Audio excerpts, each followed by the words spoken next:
Marathi hotspot हो मंडळी हो, हॉटस्पॉट इथंच आहे बर का. तर मग चला चॅनलला सबस्क्राईब करा आणि घंटी नक्की वाजवा. आपल्या सगळ्यांचा मराठी हॉटस्पॉट.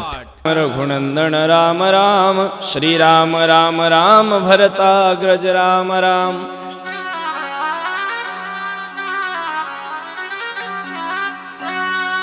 श्रीराम राम राम, रणकर्कश राम राम.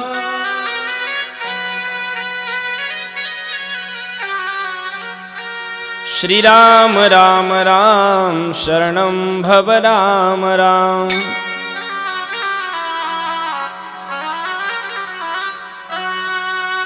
लाल देह लाली लसियोर धरी लाल लंगूर.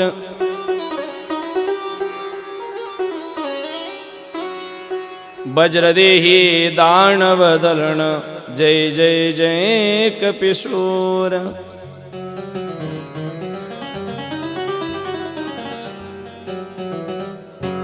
ओंकार बिंदु संयुक्तं नित्य ध्यायन्ति योगिनो.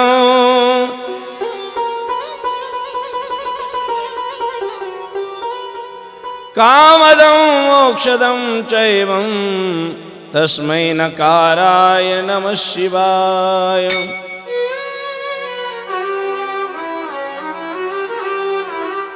सर्वमंगलमांगल्य शिवे सर्वार्थ साधिके शरण्ये त्र्यंबके गौरी नारायणी नमोस्तुते.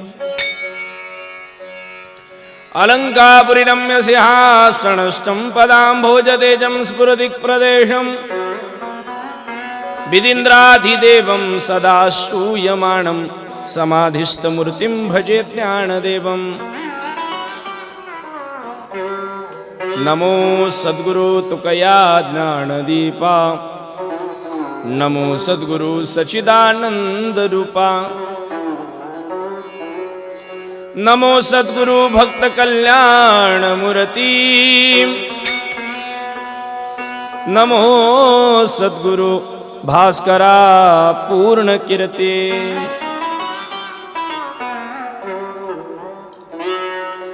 गुरु ब्रह्मा गुरु विष्णु गुरुदेवो महेश्वरः. गुरु साक्षात् परब्रह्म तस्मै श्री गुरुवे नमः. ज्ञान वैराग्य बाहुभ्यातीर्णवाणयो भवार्णवम्. दीनानाथेकनाथाय नमो गोरक्ष योगिनो. नमः पार्वतीपते शिव हर हर महादेव. सियावर रामचंद्र भगवान की जय, उमापति महादेव की जय, पवन सूत हनुमान की जय, श्री गुरु दत्तात्रेय भगवान की जय, श्री गुरु गोरक्षनाथ महाराज की जय, पूज्यपाद सद्गुरुदेव भगवान की जय. धर्म की जय हो, अधर्म का नाश हो, प्राणियों में सद्भावना हो, गो हत्या बंद हो, विश्व का कल्याण हो, विश्व का कल्याण हो. आर्य सनातन वैदिक हिंदू धर्म की जय. जय जय सिया राम, जय जय सिया राम. ओम नमो श्री गुरुदेव दत्त. दत्त दत्त अलख निरंजन. परम मंगलमयी दयावान चितसार सिंधू, चराचरामध्ये वास्तव्य करणारा भगवान परमात्मा, प्रभूच्या अनंत लीला विग्रही तत्वानं नटलेली त्याची मूळ माया प्रकृती आदिशक्ती, या गावाचं ग्रामदैवत, या स्थानाची स्थानदेवता, आपल्या सर्वांचं अधिष्ठान भगवान श्री गुरु दत्तात्रेय, नवनाथ सिद्ध चैतन्य श्री गोरक्षनाथ महाराज, व्यासपीठावर उपस्थित सर्व गुणीजन मंडळी, भक्तिमती ज्ञानमती माता भगिनी, सज्जन श्रोते, मायबाप, आबालवृद्ध, फेसबुक लाईव्हच्या माध्यमातून या कथेला आहे त्या ठिकाणावरून श्रवण करणारे सर्व सज्जन श्रोते, मायबाप, सर्वांच्या चरणी साष्टांग प्रणिपात.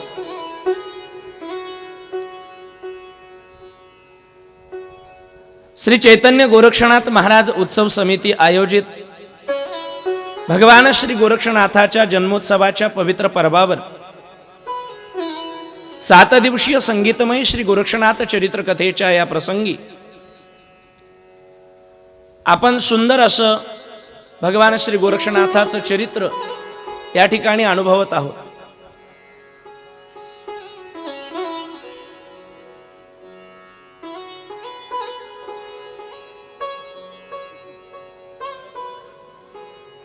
संपलाय का? ये दुआ मिल रही है. विगत 3 दिन से हम यहां पर कथा श्रवण कर रहे हैं. आज चतुर्थ दिन है. बड़ी ही श्रद्धा और निष्ठा के साथ सभी मिलकर कथा का आनंद ले रहे हैं. गोरक्षनाथ कथा ही अनुभवण्याची साधना आहे. हा श्रद्धेचा आणि भक्तीचा विषय आहे.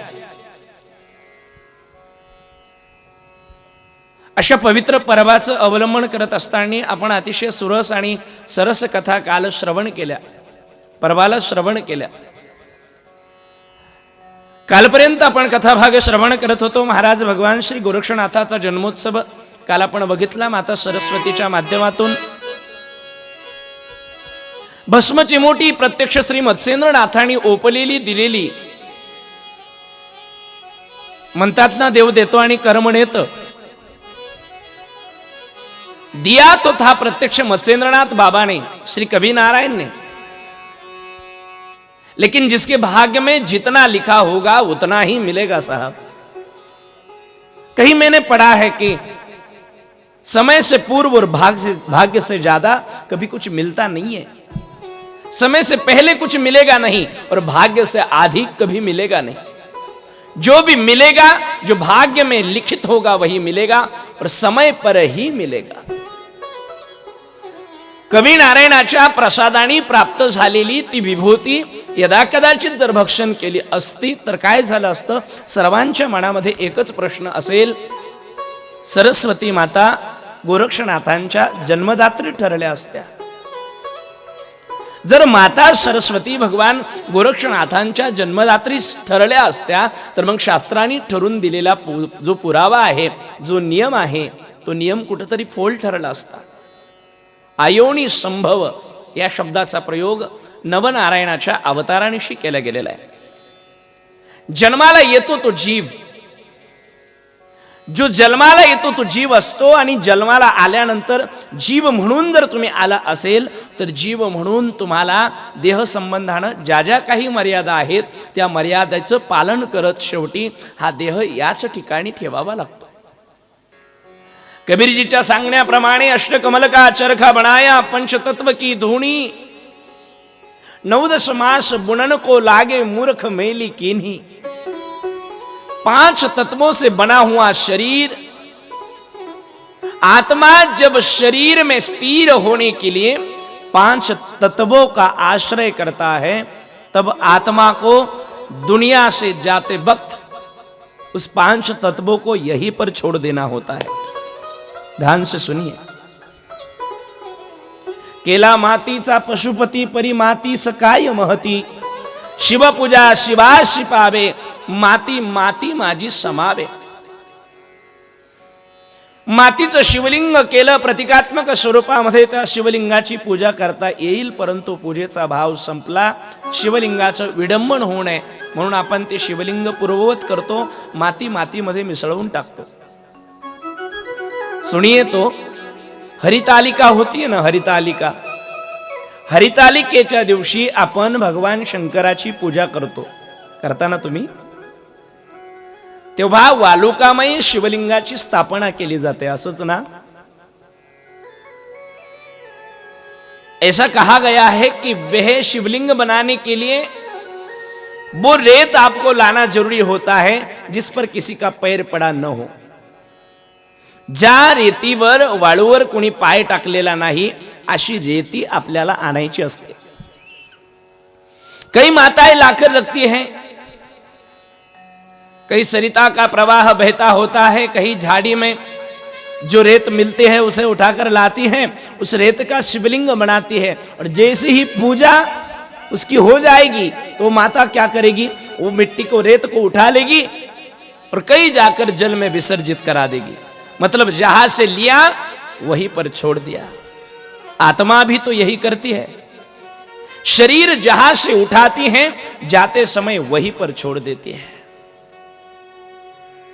मानना पड़ेगा आपको, जरा सोचिए तो सही, है आपके सोचने में, दिखने में, आपके सुनने में ऐसा कोई है कि जो अपने शरीर को अपने साथ ले गया? एक हमारे तुकाराम जी महाराज को छोड़ दीजिए, बाकी बताइए कोई जो अपने शरीर को साथ ले गया। वारकरी पंथ में हम श्री तुकाराम जी महाराज की जब महती गाते हैं तो वो इसीलिए गाते हैं कि प्रत्यक्ष भगवान को भी अपना शरीर त्यागना पड़ा, लेकिन हमारे तुकाराम जी महाराज अपने शरीर के साथ सदेह बैकुंठ में गए, इसलिए हम वे महान कहलाते हैं। कोई शरीर के साथ नहीं जाएगा, शरीर छोड़ना पड़ेगा। अब ये पूछे आप, शरीर क्यों छोड़ना पड़ेगा? अगर आपका प्रश्न है शरीर क्यों छोड़ना पड़ेगा, तो उसका जवाब है ये किराए पर लिया हुआ है। किसी घर में कोई व्यक्ति रहने के लिए जाएगा, खुद का घर न हो तो किराए से घर लेगा, किराए पर लेना पड़ता है ना। हम भी बाहर रहे हैं बहुत दिन तक।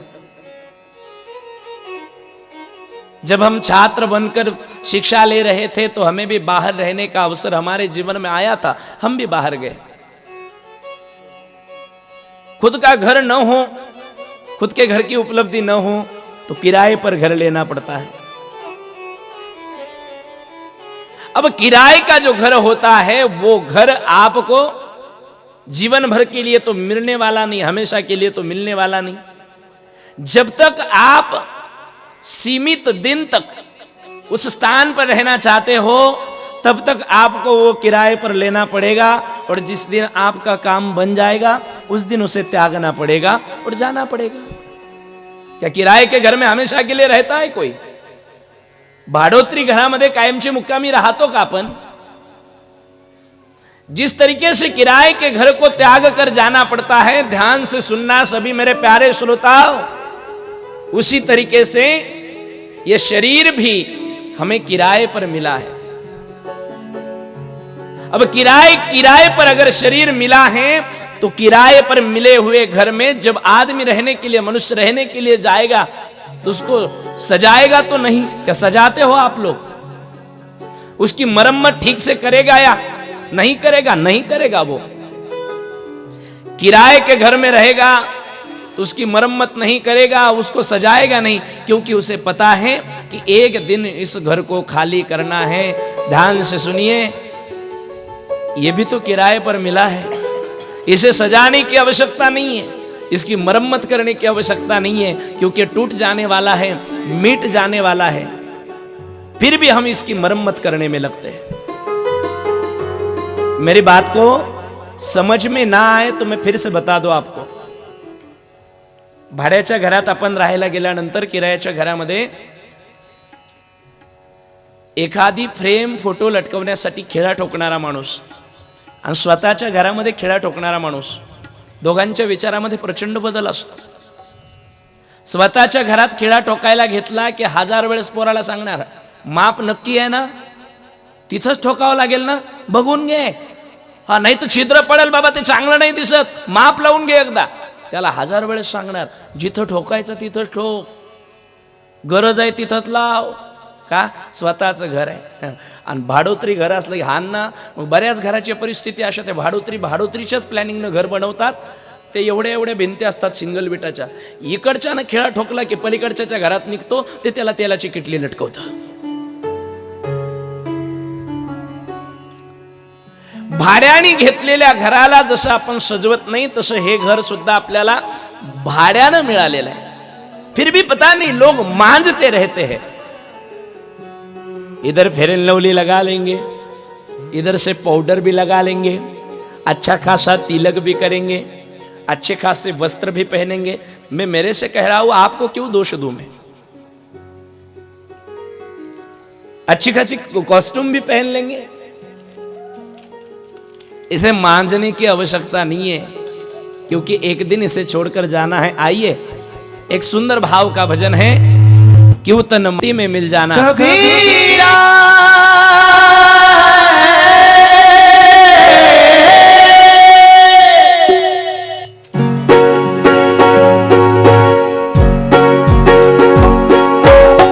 तन मांझ तारे एक दिन माटी में मिल जाना, तन मांझ तारे एक दिन माटी में मिल जाना, तन मांझ तारे एक दिन माटी में मिल जाना, क्या तन मांझ तारे एक दिन माटी में मिल जाना, तन मांझ तारे एक दिन में मिल जाना, क्या तन मांझ तारे एक दिन माटी में मिल जाना, क्या तन मांझ तारे एक दिन माटी में मिल जाना, क्या तन मांझ तारे एक दिन माटी में मिल जाना, पवन चले उड़ जाना रे बदले,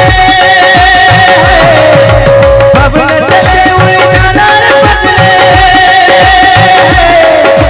पवन चले उड़ जाना रे बदले, समय चूक पछताना रे, समय चूक पछताना रे, क्या तन मांझ तारे एक दिन माटी में मिल जाना, क्या तन मांझ तारे एक दिन माटी में मिल जाना, क्या तन मांझ तारे एक दिन माटी में मिल जाना, क्या तन मांझ तारे एक दिन माटी में मिल जाना, वीरा हो वीरा मान जा, वीरा मान जा, कबीरा मान जा,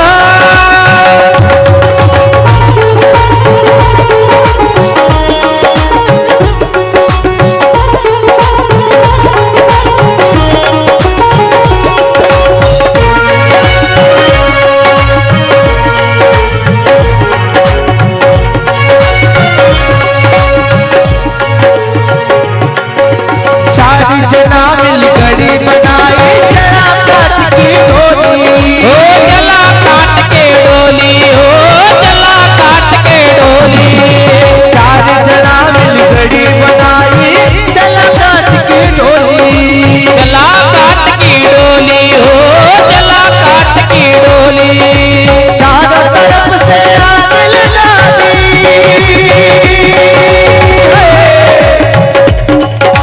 चारों तरफ से आग लगा दी, फूंक दिए जैसे होली, हो फूंक दिए जैसे होली,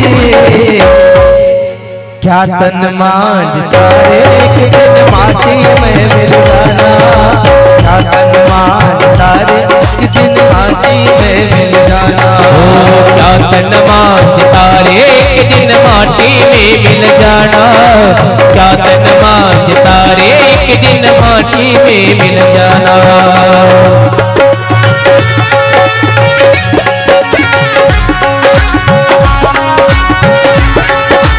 तालियां बजाने के लिए बाहर से लोग आने वाले नहीं हैं, आपको ही बजानी है।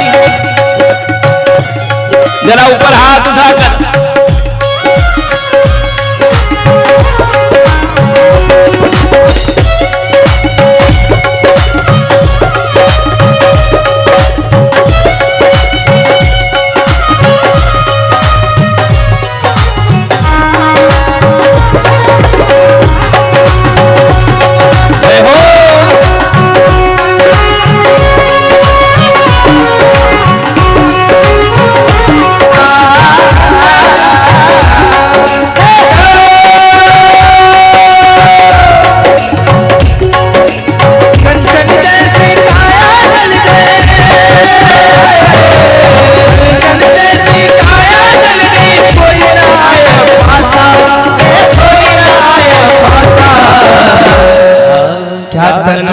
मांझ तारे एक दिन माटी में मिल जाना, क्या तन मांझ तारे एक दिन माटी में मिल जाना, क्या तन मांझ तारे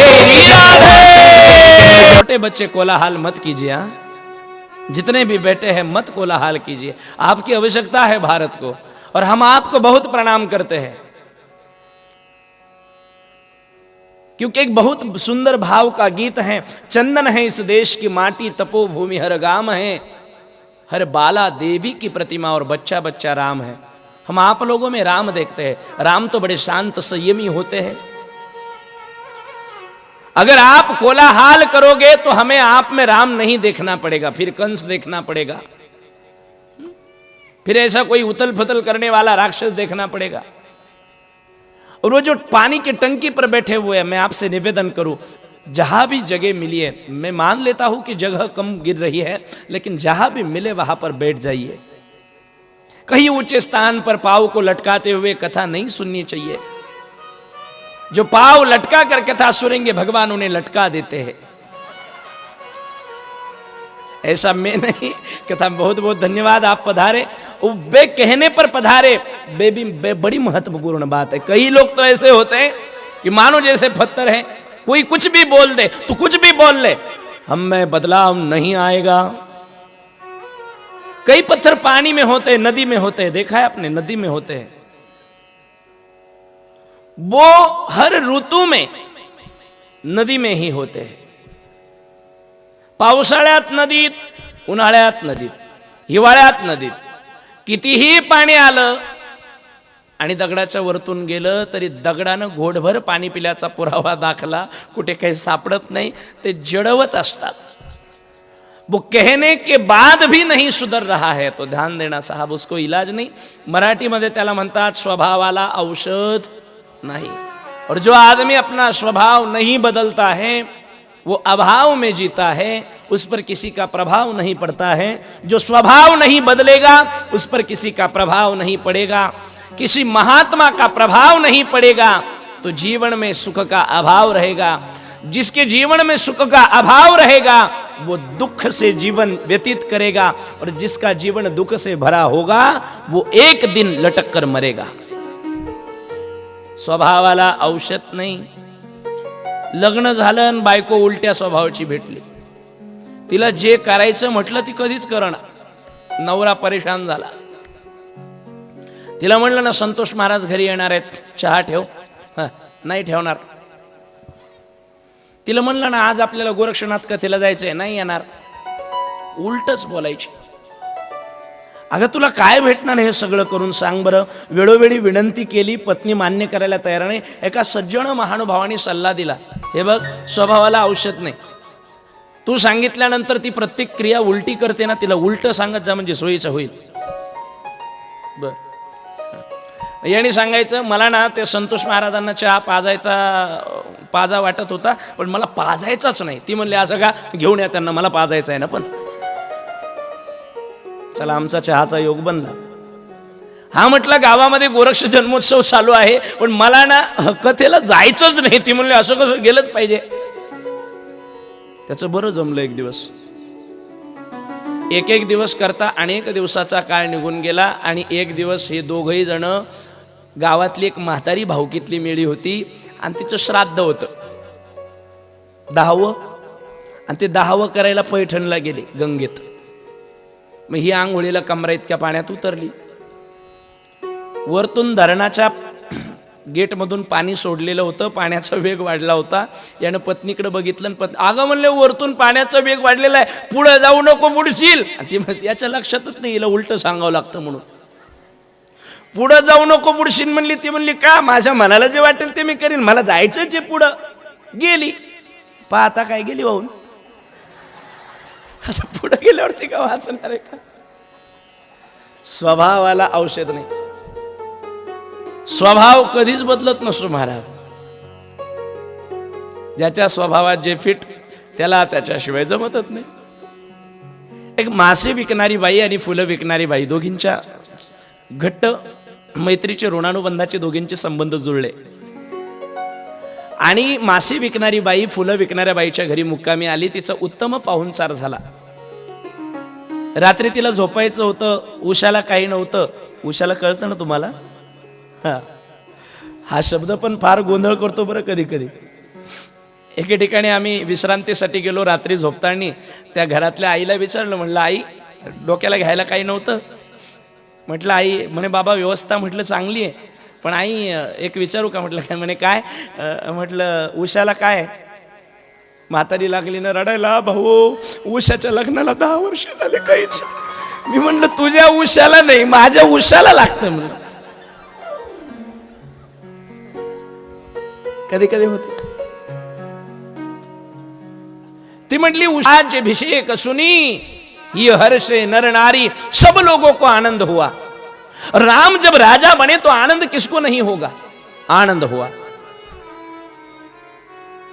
लेकिन एक समूह ऐसा था जिनको आनंद नहीं हुआ था, उनको ईर्ष्या हो रही थी. पता है आपको कौन था वो? एक समूह ऐसा था जिनको आनंद नहीं हो रहा था. समूह का नाम था देवता. सगळ्यांना आनंद राम राज्याभिषेकाने झाला, देवतांना आनंद झाला नाही. त्याचं कारण असं होतं, चोरण चांदनी राती नहीं भावा. पूर्णमासी की रात्रि जब आती है तो हर किसी को आनंद होता है. तारकाएं जो दिखती है झिलमिलाते हुए, जब तारकाओं को हम देखते हैं तो बड़ा मन हर्ष से सदगदित हो उठता है. चांदणं टिपूर ते पौर्णिमेचं चांदणं पाहिलं की किती आनंद वाटतो. इसीलिए तो हमारे भगवान ने पूर्णिमा का दिन ही, शरद पूर्णिमा का दिन ही रास लीला के लिए, महाराज के लिए का चोरी करता येत नाही, पकडल्या जाऊ याची भीती असते. जंगले साहेबांसारखे वकील नको त्या कलमा लावून देतील, कारण चोर म्हणल्यानंतर ते शिक्षेमध्ये तडजोड करत नाही. अशी प्रचंड भीती चोरांच्या मनात असते. तशी देवतांना भीती वाटू लागली. का? राम राजे झाले तर मग वनवासात जायचं कुणी? आणि जर श्री रामचंद्र वनवासात गेले नाही, गौर से सुनिए मेरे कथा को, रामचंद्र जर वनवासात गेले नाही तर मग रावणाला मारायचं कुणी? असा प्रश्न देवतांच्या समोर उभा राहिला. आता रामाचा राज्याभिषेक रद्द करायचा होता. थोडक्यात काय, राम राज्याभिषेक रद्द करण्यासाठी दुधामध्ये सैंधव टाकायचं होतं. स्वराचा आवाज थोडा कमी कर. दूध में नमक डालना था. रामाचा राज्याभिषेक थांबवायचा होता, राम राज्याभिषेक रद्द करायचा होता. प्रश्न असा निर्माण झाला, राम राज्याभिषेक रद्द करण्यासाठी कोण पुढे येईल? प्रत्येकाने नकार दिला. मैं उनकी बात कर रहा हूं जब मैया सरस्वती से कहा गया कि जाओ और राम के राज्याभिषेक में बाधा लाओ, तो मां सरस्वती ने कहा कि ये काम मैं नहीं करूंगी. सरस्वतीने नकार दिला. बारीक चिंतन आहे, गोड आहे का?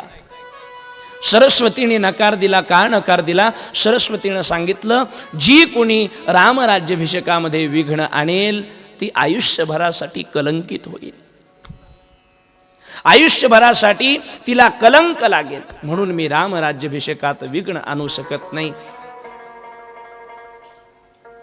अब एक ही स्त्री थी जो राम के कार्य में आगे आने वाली थी, और उस स्त्री का नाम है मैया कैकेयी. माता कैकेयी ने कहा, राम चिंता ना करो, मुझे पता है जब तक मैं वनवास में बाधा नहीं लाती तब तक राम राज्याभिषेक रद्द नहीं होता, और आपका राज्याभिषेक जब तक रद्द नहीं होता तब तक भक्तों का काम नहीं बनता. तो मैं कलंक स्वीकारने के लिए तयार हूं. आणि कैकेयीनी तो कलंक आपल्या डोक्यावर घेतला, म्हणून रामायण उभं राहिलं, म्हणून रावण मारला गेला. आता कल्पना करा, जर माता सरस्वतीनी भस्म उचलून उकिरड्यात का होईना टाकलं नसतं तर बाबा गोरक्ष प्रगट झाले असते का? म्हणजे बाबा गोरक्षनाथाच्या प्रगटीकरणासाठी माता सरस्वती सुद्धा कारणच ठरलेले आहे, बरं निमित्त ठरलेले आहे, म्हणून त्यांचा महिमा सुद्धा डावलून चालणार नाही. आणि अशा पद्धतीनं बाबा गोरक्षनाथाचं प्रागट्य झालं. बाबा गोरक्षनाथाचा जन्म झाला. मत्स्येंद्रनाथाला आनंद झाला. तो आनंद आपण त्यांच्यापुरता मर्यादित न ठेवता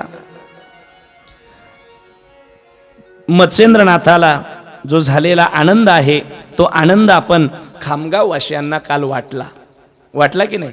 आणि त्या आनंदाचे काही कण, त्या आनंदाचा शेष उरलेला भाग काय असतं, भाजी भाकरी केली आणि रात्री जेवलं की सकाळच्याला ते विटून जातं. पण जरा पंचपक्वान्नाचा स्वयंपाक, घारी पुरी करंजा लाडू केले की मग ते 8 दिवस खायला पुरतात. ते महालक्ष्मीचं 2-3 दिवस चालतं ना खायला. हा, ते पण घरातल्यांनाच द्यावं लागतं. त्याचाही एक नियम आहे की ते कोणाला, अजबच नियम आहे ते. महालक्ष्म्या बसल्यानंतर कुणाला पैसे सुद्धा देणं चालत नाही. आमच्या घरी बसल्या होत्या आणि शेतामध्ये ते रोजानी काम करणाऱ्या मावश्या त्यांचं ते मोबदला मागायला आल्या. म्हणले महाराज ते रोजाचे पैसे. मी आपलं खिशात हात घातला आणि द्यायला लागलो की आमच्या आई म्हणल्या थांब. मी म्हटलं काय? अरे म्हटले ते देणं चालत नाही. मी म्हटलं का? नाही म्हटले जोपर्यंत महालक्ष्म्या बसलेल्या ना तोपर्यंत कुणालाच पैसे देणं चालत नाही. आता मला द्यायचे लोकांचे 5-6 लाख रुपये. आज दुपारी कोणीच नव्हतं आमच्याकडं, म्हणून आम्ही काहीतरी करून ठेवलं. मी आणि श्यामजी आम्ही दोघांनी मिळून या जन्मोत्सवाच्या आनंदाचं एक सुंदर असं गीत आज दुपारी लिहून ठेवलं. खामगाव नगरी आनंद भारी, जन्मोत्सवाची तयारी, आली नाथाची ही स्वारी, गाव सजला या भारी. अतिशय सुंदर भजन लिहिलेलं आहे आणि त्याचा आनंद घ्यायचा आहे. सगळ्यांनी बोल अतिशय सुंदर आहेत, सगळ्यांना ऐकू जातील असे आमचे सर्व कलाकार मंडळी त्या भजनाला गातील. सर्वांनी ऐकायचं आहे.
पवित्र पावन झाले, तेव्हापासून खामगाव नगर पवित्र पावन हो झाले. तेव्हापासून खामगाव नगर पवित्र पावन हो झाले.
विचार हा केला भक्ताने मिळून हो विचार हा केला सेवा बाबांची हो पाडवा सुरू झाला करुण सेवा बाबाची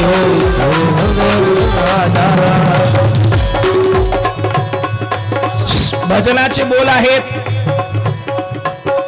मिळून साऱ्या भक्तांनी विचार हा केला करण्या सेवा बाबाची पाडवा सुरू झाला. विचार हा केला बाबांची सेवा पाडवा सुरू केला बाबांची सेवा पाडवा सुरू झाला तेव्हापासून कमी नाही हो कोणाला तेव्हापासून हो कमी नाही हो कोणाला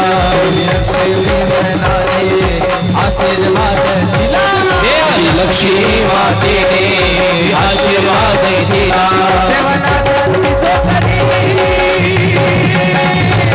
सेवनाथांची चोखडी सुख बसे त्याचे घरी सेवनाथांची चोखडी सुख बसे त्याचे घरी हालीनाथांची स्वारी गाव सजला या भारी नाथाची सारी गाव सजला या भारी आई नाथाची सारी गाव सजला या भारी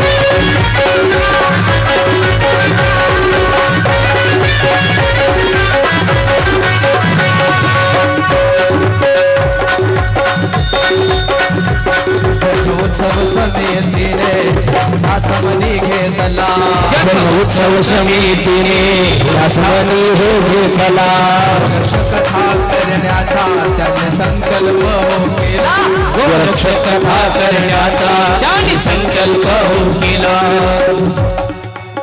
भजनाचे बोल आहे.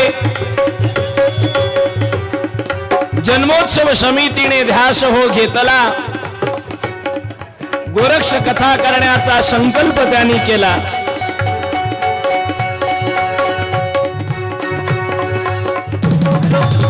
जन्मोत्सव समिती आश हो घेतला कथा करण्याचा संकल्प हो केला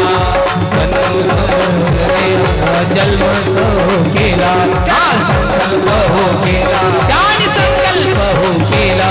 साऱ्या गावाची प्रतिसाद हो दिला साऱ्या गावाकडे मिळून प्रतिसाद हो दिला.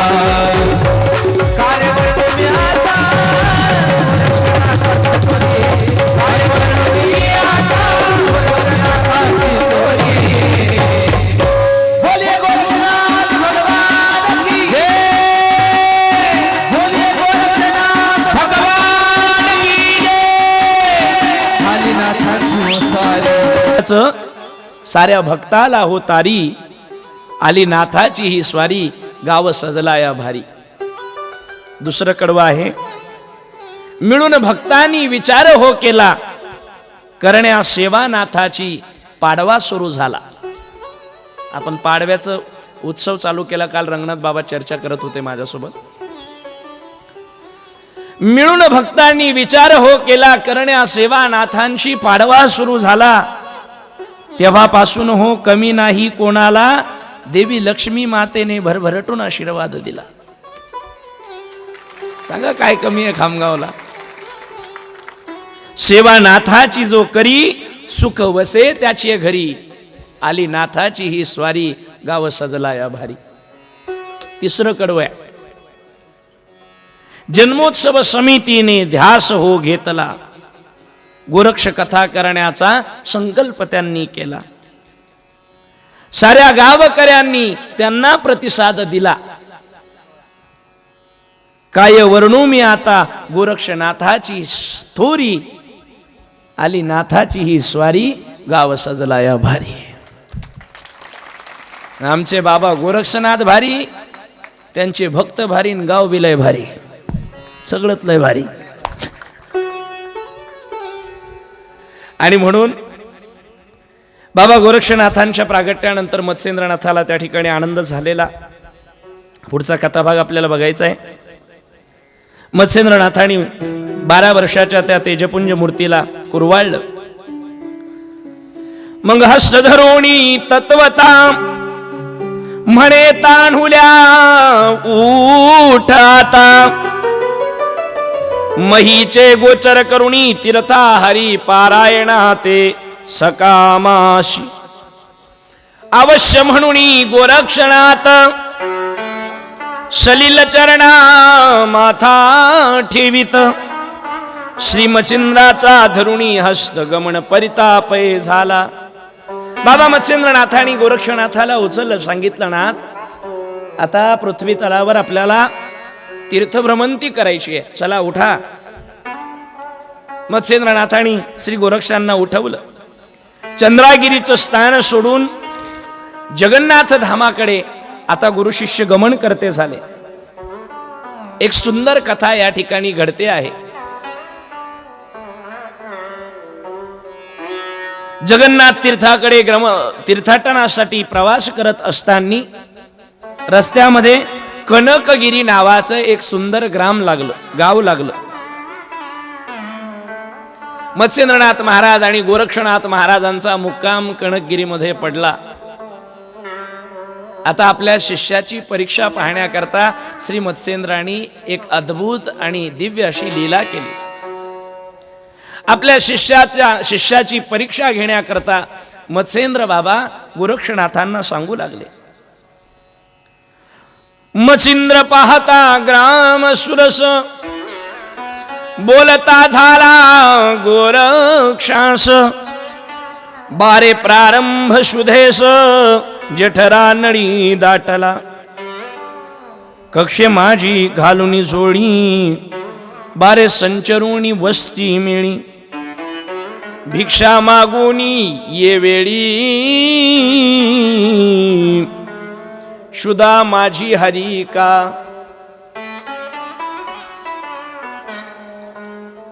मत्स्येंद्रनाथाने श्री गोरक्षनाथाला सांगितलं, गोरक्ष, भूक लागली बाबा, आणि भूक लागलेली असल्यामुळं माझी अशी इच्छा आहे की झोळी जी आहे ती लटकवावी, आणि झोळी लटकवून या गावामध्ये जाऊन आपण भिक्षा मागून आणावी, माझी शुद्धा त्या ठिकाणी हरण करावी. गुरुचा आदेश ऐकला. गोरक्षनाथांनी झोळी उचलली. झोळी कक्षेमध्ये घेऊन कनकगिरी नावाच्या गावामध्ये गोरक्षनाथ महाराज प्रवेश करते झाले. भिक्षा मागत असताना गोरक्षनाथ महाराज एका विप्राच्या ब्राह्मणाच्या घरी गेले. त्या ब्राह्मणाच्या घरी त्या दिवशी पितृश्राद्ध होतं. त्या घरची ती ब्राह्मण पत्नी अतिशय धार्मिक वृत्तीची होती. क्षमा शांतीची लावण्य खाणी होती. सर्व गुण संपन्न असणाऱ्या त्या ब्राह्मण पत्नीनं गोरक्षनाथाला रस्त्याने येताना पाहिलं. बाबा गोरक्षांनी तिच्या दरवाजामध्ये जाऊन अलख जागवला. मनामध्ये आनंदाला भरती आली, आनंदाला उधाण आलं. श्राद्धाच्या दिवशी एखाद्या आगंतुकानं यावं आणि त्या आगंतुकाला हे श्राद्धान्न देण्याचं भाग्य पदरात पडावं म्हणून ती प्रसन्न झाली. अतिशय सुंदर बाळ तिनं बघितलं. तिने पाहता गोरक्षनाथ भावी ती झाली चित्तात. म्हणे धन्य बाळ हे अतित चांगुलपणी मिरवतसे. प्रत्यक्ष माते भाषे कैसा की बालार्क तणुचा वोतीला ठसा. की हरुणी चपळेचा मांदुसा महिला गे उतरला. एखादा योगभ्रष्ट पुरुष जणू काही देवलोकातून प्रत्यक्ष खाली उतरलेला आहे असं ते सुंदर स्वरूप बाबा गोरक्षनाथाचं दिसत होतं. तिने विचार केला, भाग्याचा उदय ते हे जोडी संत पाय. महद्भाग्य माझं म्हणावं की सूर्यकिरणासारखे अतिशय प्रखर तेजस्वी एक सुंदर बालक आज भिक्षा मागण्यासाठी आपल्या दरवाजामध्ये आलेले आहे. आणि अतिशय आनंदानं लगबगीनं आतमध्ये घरात गेली. तिनं ते पदार्थ पात्र जे होतं त्या पात्रामध्ये टाकले आणि ती सर्व अन्न सामग्री पात्रामध्ये टाकून ती बाहेर घेऊन आली. काय काय होतं त्याच्यात सांगू का? खाजा करंजा पदार्थ घेवर, पोळी भात शिरा कचोर, मालपुव्यादी सुकुमारन परम मृदू भक्षतो. याच्यातले बरेच पदार्थ तर माहित पण नसन तुम्हाला, पाहिले पण नसन तुम्ही. खाजा पाहिला असेल तुम्ही? खाजा, खाजा नाही, खाजा. करंजी पाहिली तुम्ही? घिवर म्हणजे तूप, पोळी भात शिरा कचोरी, कचोरी पाहिली. मालपुआ कोणी कोणी खाल्ला? मालपुआ पता ही नहीं कैसे होता है तो बताएंगे क्या? तू खाल्ला का मालपुआ? मालपुआ एक पदार्थ असतो. छोटी मुगदळ बुंदी विशेष, पुरणपोळ्या विस्तीर्ण पात्रास, घाऱ्या पुऱ्या पंचमधुरस श्रद्धा पूर्ण ठेविल्या. वड्या पातवड्या, पातवड्या खाल्ल्या असं पित्रामध्ये असतात पातवड्या. वड्या पातवड्या शाखा बहुत, सौम्य मठ्ठकाचे द्रोण भरित, कोशंबिरी आंबे रायते बहु भात चटण्या. ब्राह्मणाची बायको होती ती, काय स्वयंपाक केला होता तिनं सुंदर. कढी सांबार वडे त्यात, सारामटी चणचणीत. चणचणीत वेगळं आणि चमचमीत वेगळं. चणचणीत म्हणजे चवीला चवदार आणि चमचमीत म्हणजे नुसतं चमकदार. वरण पाहिलं की माणसाला पाण्यात उडी मारा वाटते. वरण दिसायलाच असं दिसतो महाराज, आत्महत्या करा वाटते त्याच्याकडे पाहून. आणि आमचं भांडण कीर्तनाला फिरत असताना दोघांसोबतच असतं. पहिलं असतं वर्णावाल्यासोबत आणि जंगले साहेब दुसरं असतं सिस्टीमवाल्यासोबत. दररोज तेच. आता तुम्हाला वाटतं महाराज आमच्या घरी आले त्यांना काय खाऊ घालावं, वर्णच करा, पण आम्हाला तेच दररोज. आता क्वालिटी तरी सुधारल्या वर्णाच्या, नाही तर डाळीला जास्त भाव असल्यामुळे काही ठिकाणी असं वरण करायचे की बरेच मिनिटं त्या वरणाच्या पातेल्यामध्ये डाळीची आणि पळीची भेटत नव्हती होत. माझा मुलगा आहे ना अर्णव, मागच्या वर्षी मी त्याला आणलं होतं कथेला एक दिवस. तो लहान होता एकदम आणि मी कुठेतरी त्याला सप्त्याला जेवायला घेऊन गेलो. नेमकं वरण वाढलं ते आपलं फिकं वरण, डाळच नव्हती, नुसतं पाणी. त्याच्या पुढं ताट ठेवलेलं. तो एक जण म्हणला चुरून देतो. मी म्हटलं नको नको, मी माझ्या ताटातलं टाकतो म्हटलं त्याला चुरलेलं. ते वरण त्याच्या ताटात टाकलेलं, ते असं वरण स्थिर झालं. त्यानं असं खाली वाकून पाहिलं, त्याला त्याचं तोंड दिसलं त्या ताटात. ते मला म्हणालं बाबा बाबा बाळ. ते मला म्हणालं बाबा बाबा बाळ. मी म्हटलं अनु बेटा ते बाळ नाही, महाराज लोकांची डाळ आहे. म्हणलं काय?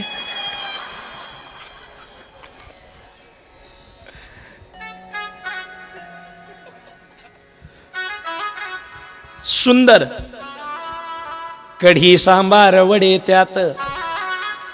फक्त ऐकावर का, सार आमटी चणचणीत, नाना द्रोण भरुणी धृत धृत तूप तूप धृत.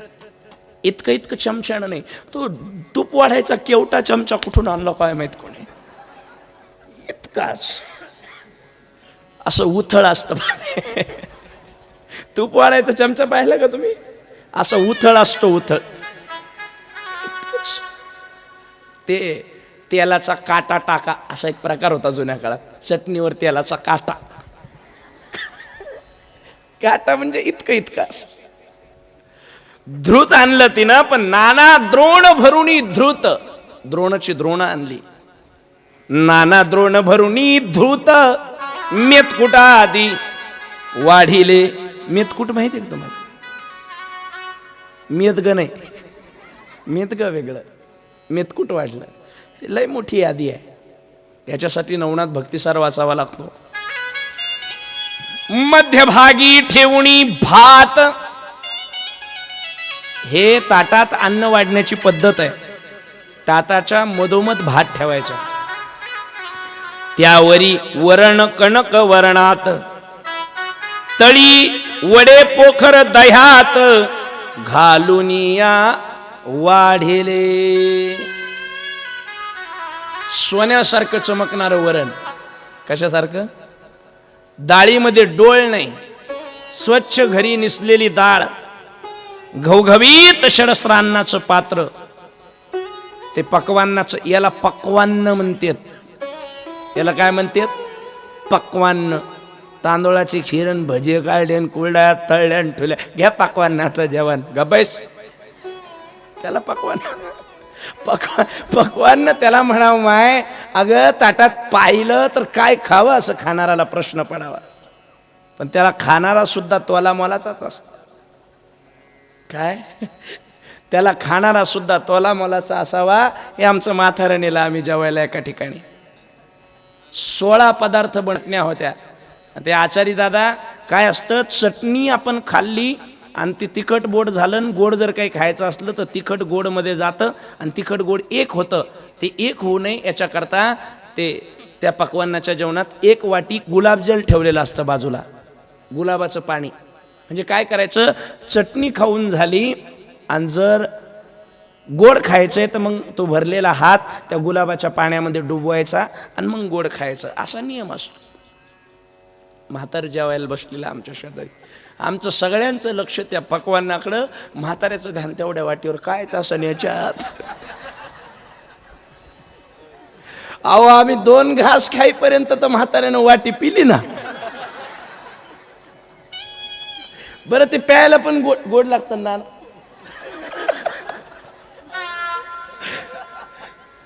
ते पिण्यासाठी गोड लागतं.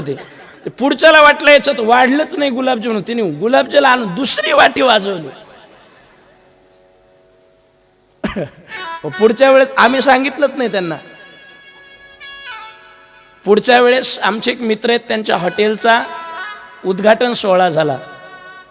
त्याला त्यांनी मलाच बोलवलं. सुंदर त्यांनी छत्रपती शिवाजी महाराजांची प्रतिमा, जेवणाचं पहिलं ताट, नैवेद्य माझ्या राजाला, असं सुंदर ते केलं तिथं. म्हटले महाराज आमच्या इथे तुम्ही प्रसाद थोडासा घ्यावा आज, अशी माझी इच्छा आहे. म्हटलं काय हरकत नाही.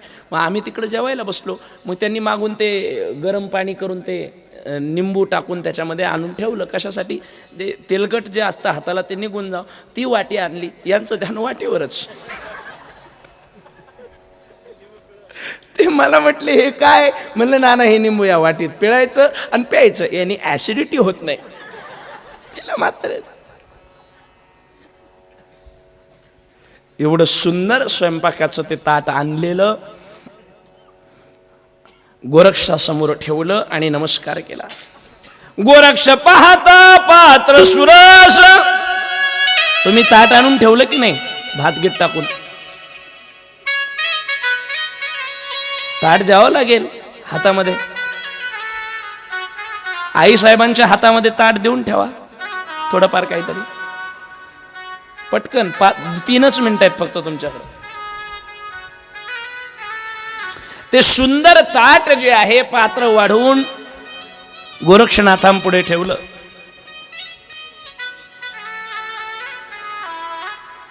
गोरक्ष पाहता पात्र सुरस, मनी वाटला परमहर्ष. चित्ती म्हणे त्या आणि तंबिणीस, धन्य धन्य माऊले. धन्यता दिली नाथाने तिला. का दिली पहा. आहा आम्ही कोठील कोण, नोही इष्ट सोय रे जण. आम्हाला गी सिद्ध करून पात्र वाढून आणले. धन्यवाद देऊ लागले बाबा गोरक्षनाथ त्या माऊलीला. का? माऊली तुझा माझा परिचय नाही ग, तुझा माझं नातं नाही ग, पण एका आगंतुकाला इतका सुंदर स्वयंपाक तू आणून दिला. धन्यस माऊली तू. तरी शाक नोहे प्रतना मेळ, खाजे मंत्री दिशे सबळ, मौळी छत्र ते जाळवरान हे मिरवले, ऐसा भास भासून हृदय, पात्र कक्षी झोळीत ठेवी, आशीर्वचन तो शवणी जाई, जाता झाला महाराजा, चित्ती म्हणे उदरापुरते, प्राप्त अन्न झाले माते, आता वेचून स्वकष्टातेन केवी हिंडावे घरोघरी, ऐसा विचार करून चित्ती येऊनी बंदिली श्री गुरु मूर्ती, भिक्षा झोळी कक्षेतून निगुतीन काढून ठेविली पुढारा. एक गोष्ट अधोरेखित करण्यासारखी, मी काय रिक्वेस्ट मी विनंती करतो, हे जे उठतायत ना अधून मधून कृपया उठू नका. तुम्ही जर उठाल तर मी कथेची आरती आत्ताच करील. Please don't disturb me. Be concentration, एकाग्रता फार महत्वाची असते. अपने छोटे बच्चों को थाम लीजिए. जिनको उठकर जाना है वे पीछे बैठिए और पीछे से उठकर जाइए और पीछे आकर बैठे. इतने लोगों में आप बीच में से उठकर जाते हो, सारे के सारे लोग आपकी ओर देखते हैं. कथेमध्ये एकाग्रता अतिशय महत्वाची आहे.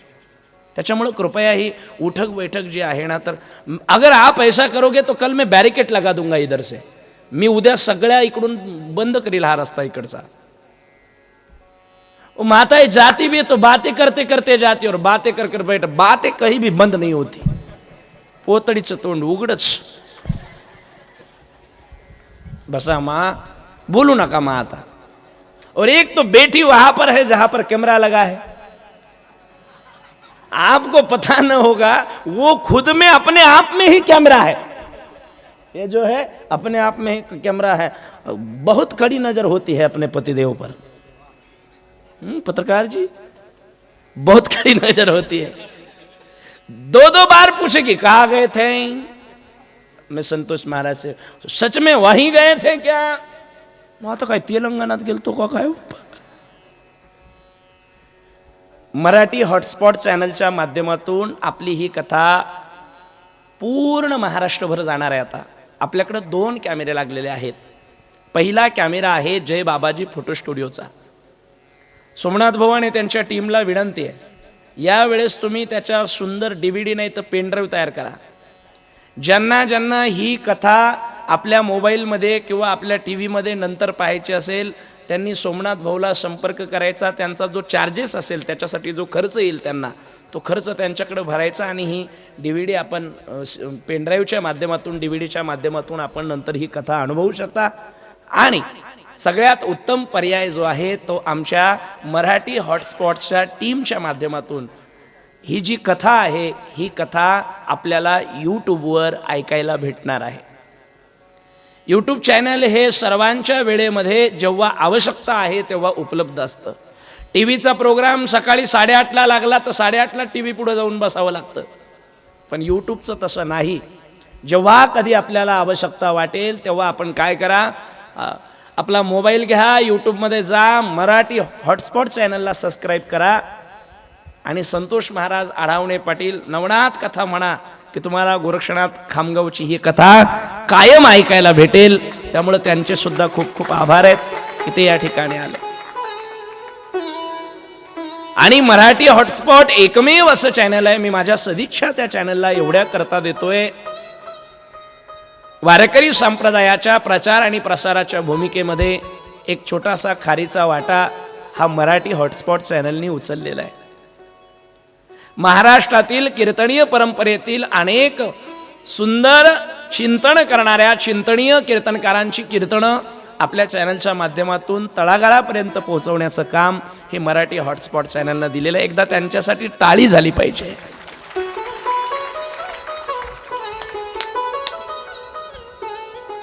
गोरक्षनाथांनी विचार केला,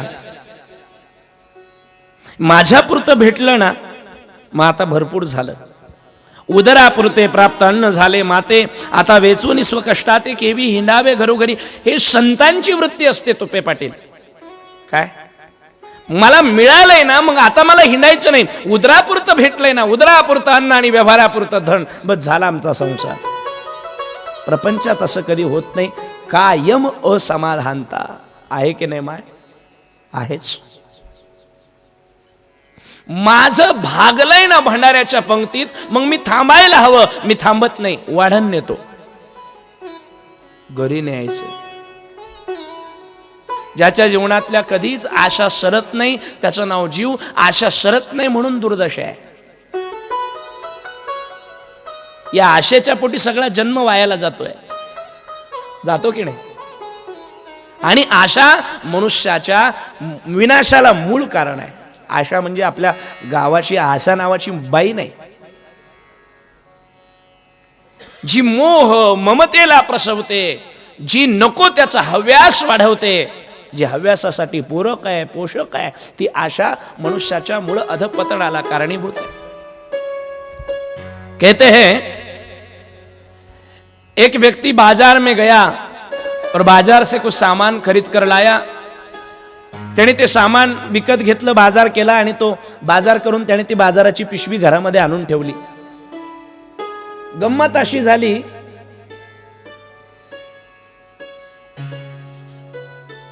ज्या ठिकाणी बाजार करून आणून ती पिशवी ठेवली होती त्याच ठिकाणी उंदराचं बीळ होतं.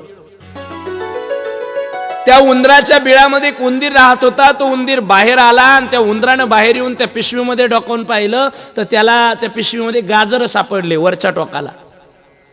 अर्थात ज्यानं तो बाजार केला तो माणूसही कंजूस होता. त्याने ते 5 रुपये वाट्याचे उचलून आणले होते किलोभर. माणसं बहुधा असं करत नाहीत. माणसं बाजाराला गेल्यावर तर इतकं घासाघाशी करत नाहीत. आणि माणसं बाजाराला किती वाजता जातात? 12:30. 200 रुपये दिले तर लगेच विचारतात काय पावशेर गोबी? 25 रुपये, द्या पावशेर. बटाटे 25 रुपये किलो, द्या किलो, झाले 50. 100-150 रुपयात ते आपला मोजका बाजार करून घरी येतं. पण तोच बाजार करायला जर तुमच्याकडे जबाबदारी दिली तर तुम्ही बाजार करायला जाता 4:30 वाजता. आणि ते उलटे शिरता बाजारात. कसे उलटे? जागा असते ना तिकडून तिकडून वैतागलेलं गिऱ्हाईक शोधता तुम्ही, वैतागलेलं. किंवा ज्याची बस शेवटची जाणार आहे, ती बस जायला 15 मिनिटं बाकी आहे आणि त्याचा भाजीपाला शिल्लक आहे. मग तुम्ही त्या माणसाकडे जाणार आणि त्याला म्हणणार भाऊ मी ती जुडी कशी दिली? तो म्हणणार सकाळची 30 रुपयाला एक विकली, पण आता एक काम करा 15 रुपयाला एक घ्या. ही बाई लगेच त्याला म्हणणार 15 रुपयात 4 दे.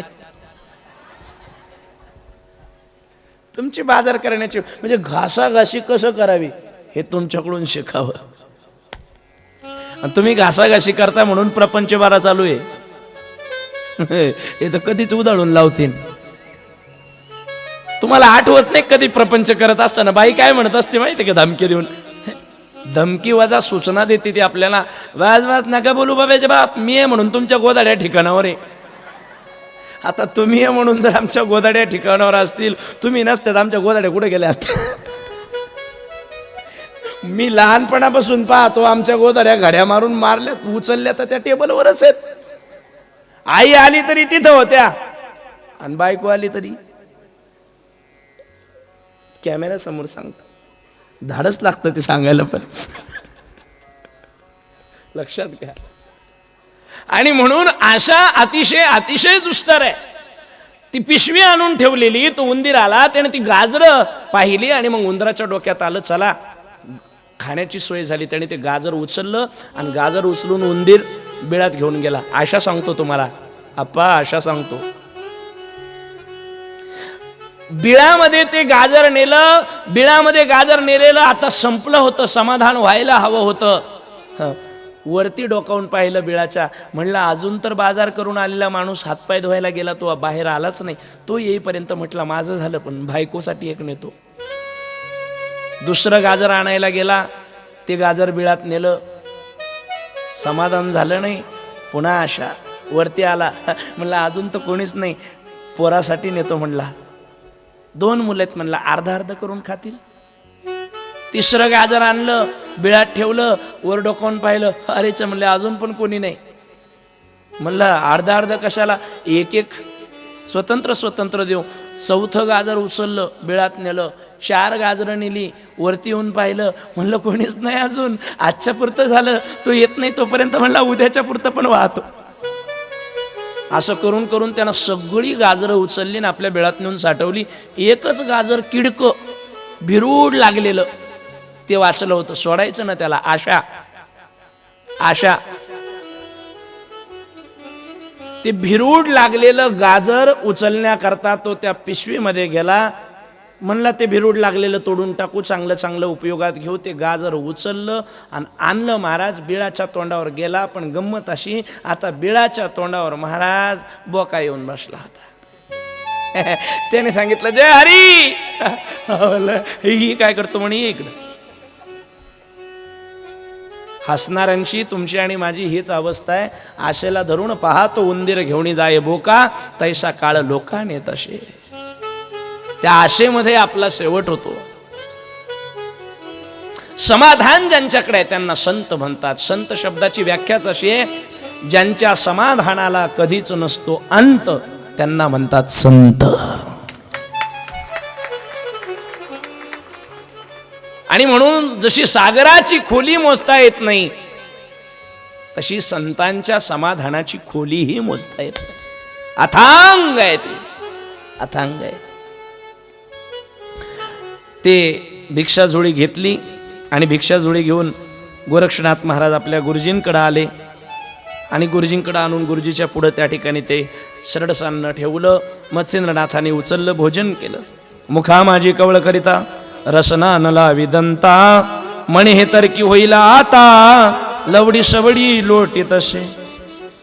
जठर भांडारी भरुणी भरिते आणि काही इच्छा नाही पुरते, परी सर्व पदार्थ कामना युक्तन वडा प्रिय मिरवला. मत्स्येंद्रनाथांनी सगळी पदार्थ भक्षण केली.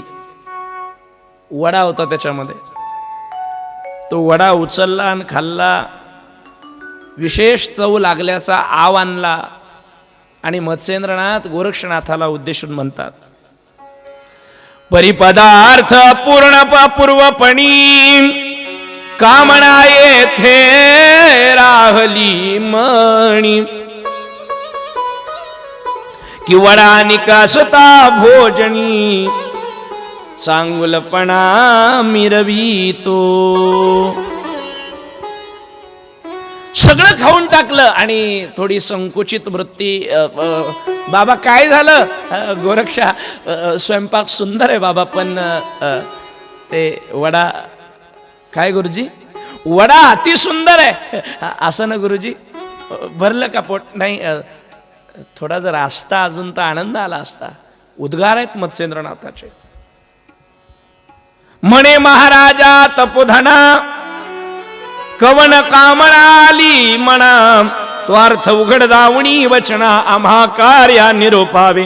येरू म्हणे गोरक्ष नंदना, कामना वेधली माझा मना, अनिक वडा असता भोजना, तृप्त चित्ती मिरवतो. थोडा वडा जर भोजनात असता तर मग बरं वाटलं असतं, बरं झालं असतं. असं ना. आईशा ऐकूनी गुरुचे वचन, म्हणे गुरु राजा महाराज, आता वडा नोनी सहज तुम्हा प्रती देईल मी. ऐसे ऐकून गुरुचे सोज, म्हणे गुरु राजा महाराज, महाराज वडा खायचा ना तुम्हाला, आत्ता आणून देतो तुम्हाला वडा. असं म्हणून तात्कालिक गोरक्षनाथ महाराज उठले आणि विप्राच्या घरी जाऊन गोरक्ष बाबा अलख निरंजन भजन करत करत त्या ब्राह्मणाच्या घरी जात आहेत. ब्राह्मणाच्या घरी जातील. बाबा श्री गोरक्षनाथ भजन होईल. गोरक्षनाथाचा जयघोष करत आपण या ठिकाणी फक्त जयघोष करायचा. सर्वांनी टाळी वाजून आनंद घ्यायचा आहे. गोरक्षनाथाचा जयघोष करत करत आपण आदेश आदेश ओम नमो आदेश असं म्हणत मत्स्येंद्रनाथ आता वडा पुन्हा मिळवण्यासाठी जात आहेत.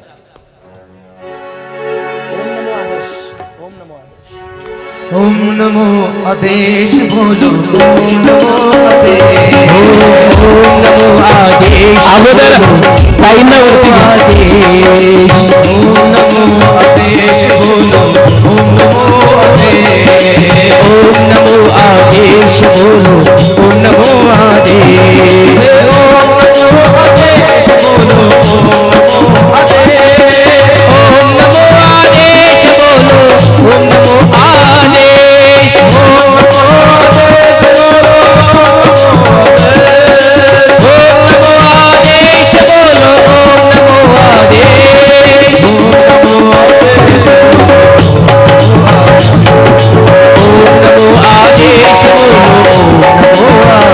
नमो आदेश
बोलो ओम नमो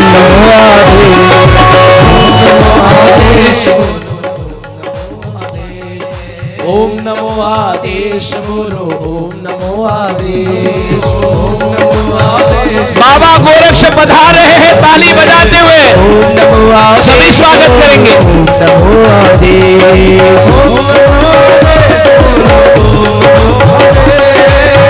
नमो आदेश बोलो ओम नमो आदेश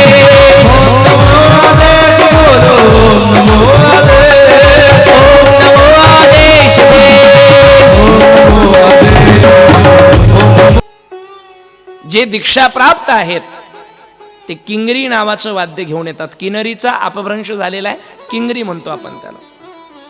आणि ती वाजवत वाजवत ते कुणाला काहीही न मागता जातात.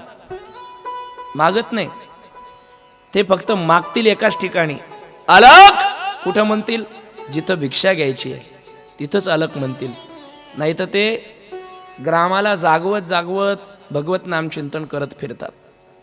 नाथपंथांचा नियम असा आहे की एकदाच अलख म्हणायची भिक्षान्न मागण्यासाठी, आणि एकदा मागितलं की मग दुसऱ्यांदा पुन्हा त्या दरवाजावर त्या दिवशी तरी जायचं नाही. गुरु आग्रहास्तव गुरूंच्या इच्छेला पूर्ण करण्यासाठी गोरक्षनाथ महाराज पुढा त्या दरवाजावर गेले आणि हाका मारू लागले.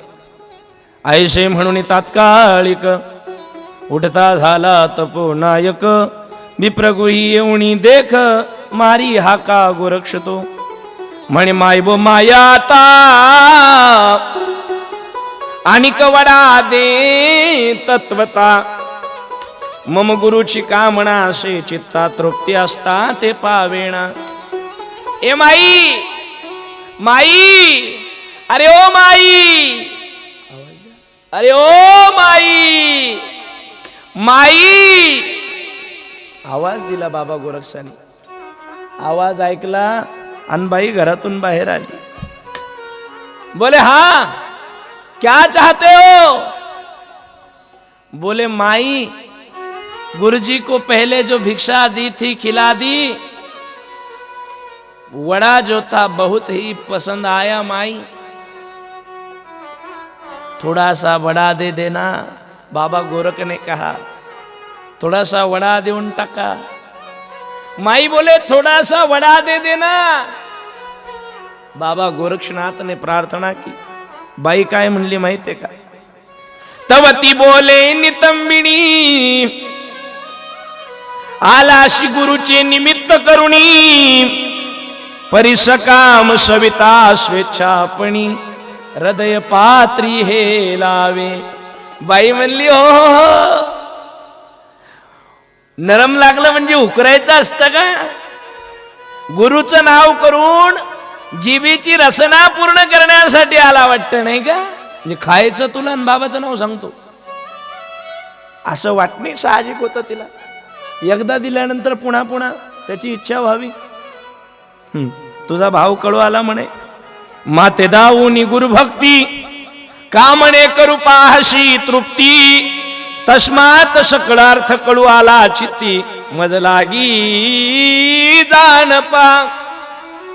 मला तुझ्या मनातला भाव कळाला चोरट्या.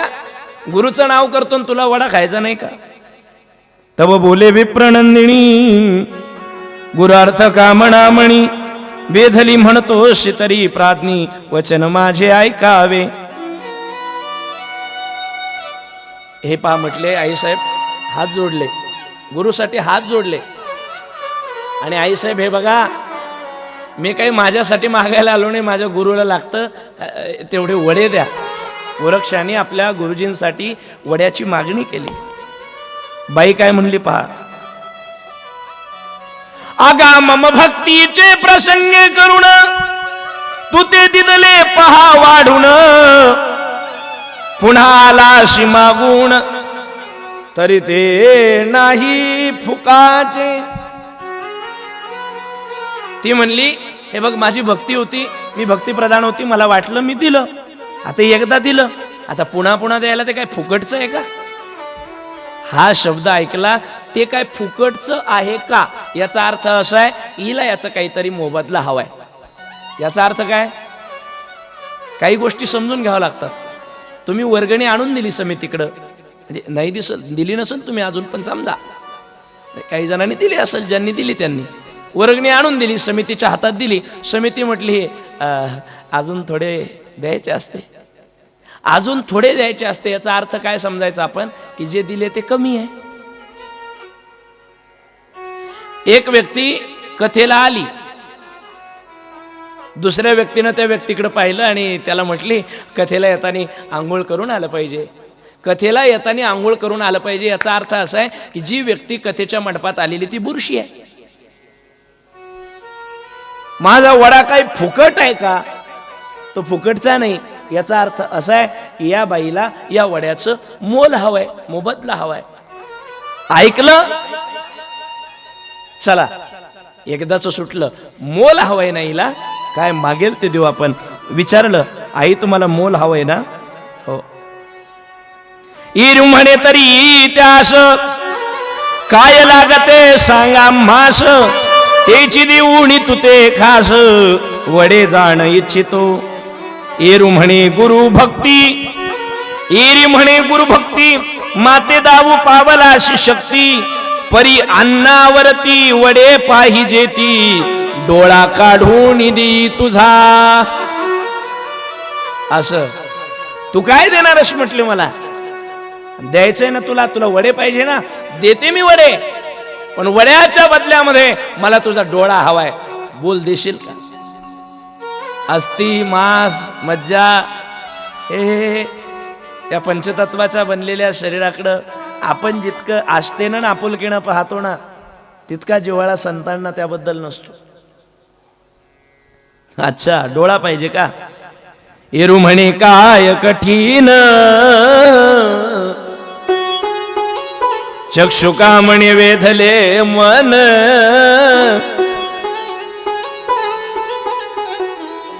तरी चक्षु आता देईन उशीर नसे आकार्या. गोरक्षनाथांनी सांगितलं आई वड्यासाठी डोळा लागतो ना तुम्हाला माझा, त्यात काय कठीण आहे आणि काय नवल. ऐसे बोलून केले कौतुका, तत्काळ अंगुळी अनामिका, चक्षुद्वारी घालून देखा, बाहेर काढिले बुबुळा ते. लागतो ना डोळा तुम्हाला असं म्हटलं आणि करंगळीच्या जवळचं बोट उचललं आणि असं डोळ्यात घातलं. डोळा लागतो ना, हा घ्या डोळा. हात पुढं करायचं. जैसा नगी झरा लोटी, अकस्मात उद्भवलासे,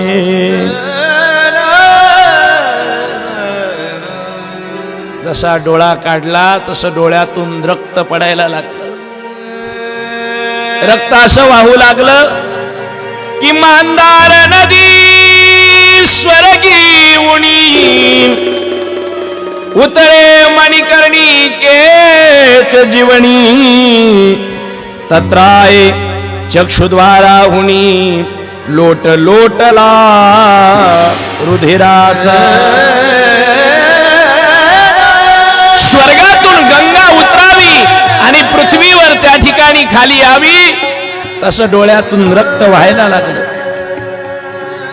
रुधिर वाहता भडभडाट, मही लोटला रक्तपाट, खंडनानो हे परमाचाट भूषण मिरवी लोकाते. तिनं पाहिलं, डोळ्यातून रक्ताच्या धारा वाहू लागल्या, घाबरली, भयभीत झाली, धावत पळत घरामध्ये गेली आणि घरातून ते वड्याचं पात्र आणलं आणि वड्याचं पात्र बाबा गोरक्षनाथाच्या हातामध्ये, त्या ठिकाणी त्या मातेने ते वडे त्या ठिकाणी बाबा गोरक्षनाथाच्या झोळीमध्ये टाकले. पण ते वडे झोळीमध्ये टाकत असताना मनामध्ये तिचा जो विचार चालू आहे, संत कवीने त्या विचाराचं चित्रण केलं. चित्ती म्हणे हा कैसे बोलता झाले विपर्यास, धन्य हा एक शिष्यासे जगा माझी मिरवला. मुखातून शब्द निघाला, ऐसे भक्त कहा, ऐसे शिष्य कहा, और कहा ऐसे गुरु महान. मत्स्येंद्रनाथासारखे गुरु आणि गोरक्षनाथासारखे शिष्य जगात आपल्याला कुठे भेटतील. बोलिए गुरु शिष्य मत्स्येंद्रनाथ गोरक्षनाथ महाराज की जय. मत्स्येंद्रनाथ गोरक्षनाथ महाराज की. 7-5 वडे घेऊन गोरक्षनाथ परत आले. गुरुजी जवळ ते वडे दिले. डोळ्याला असा हात लावला होता. गुरुजीने विचारलं, गोरक्ष? बोले हाँ गुरुजी. बोले ये आंख पर हाथ क्यों लगाया है? बोले यूं ही ऐसा लगाया है, आप खा लीजिए. इथेही एक गोष्ट बघा किती सुंदर आहे. गोरक्षनाथाने विचार केला, जर आता या क्षणी आपण म्हटलं की तुमच्या वड्याकरता मी माझा डोळा देऊन आलो, तर गुरुजी जेवणार नाही. डोळ्याला लागलेलं रक्त पाहून त्यांना किळसवानं वाटल, म्हणून डोळ्याला काही झालं नाही असं दाखवत आपल्या गुरुजींनी जेवावं असा आग्रह गोरक्षनाथ करू लागले. पण जैसा श्रावणाचा अंतकाळ ऐकतान सेविती वृद्ध जळ, तत्राय येथे केवळ दुःख सरिता लोटेल.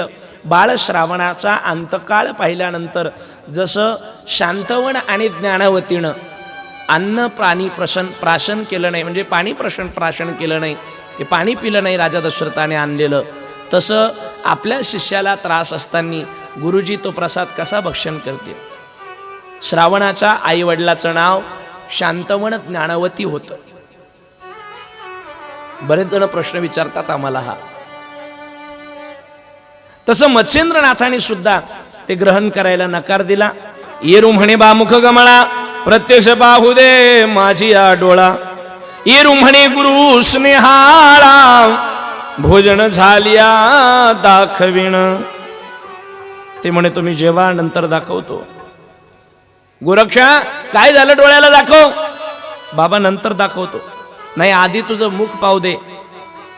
नाही बाबा नंतर दाखवतो.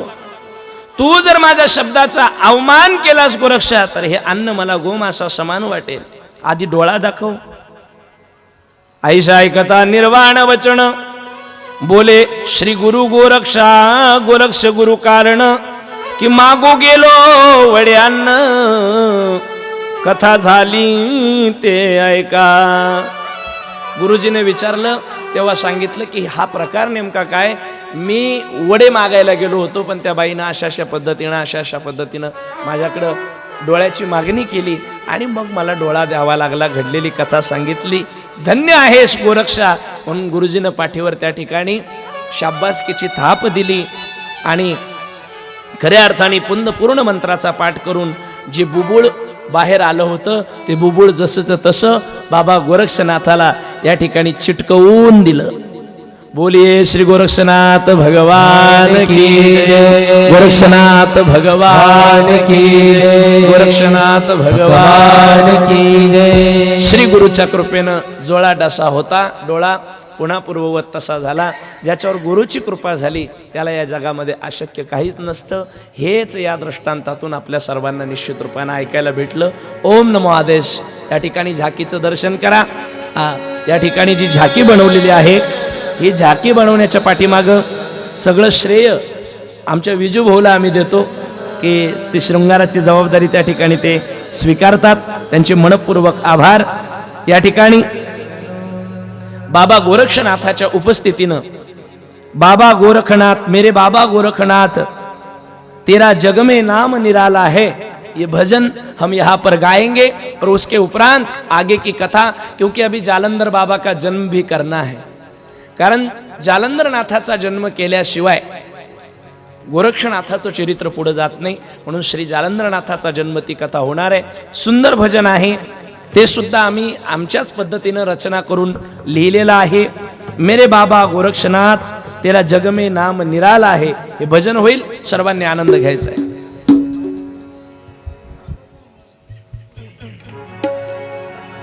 मेरे बाबा तेरा जग में नाम निराला है। मेरे बाबा गोरखनाथ जी, तेरा जग में नाम निराला है। मेरे बाबा गोरखनाथ जी, तेरा जग में नाम निराला है।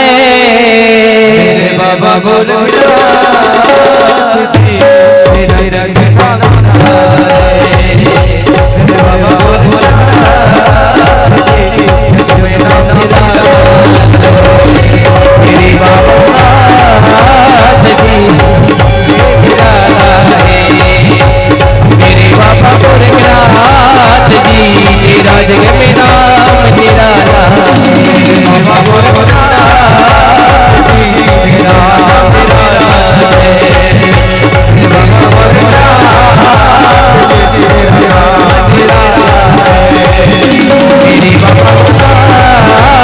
जी, तेरा नाम निराला है। मेरे बाबा गोरखनाथ जी, तेरा नाम निराला है। मेरे बाबा गोरखनाथ जी, तेरा नाम निराला है। हे मेरे बाबा नाथ जी, तेरा नाम निराला है। बाबा गोरखनाथ जी,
दयालु सुन लो मेरी नाथ दयालु सुन मेरी वाणी नाथ दयालु सुन मेरी वाणी नाथ दयालु सुन मेरी वाणी गोरखनाथ की अजब कहानी गोरखनाथ की अजब कहानी गोरखनाथ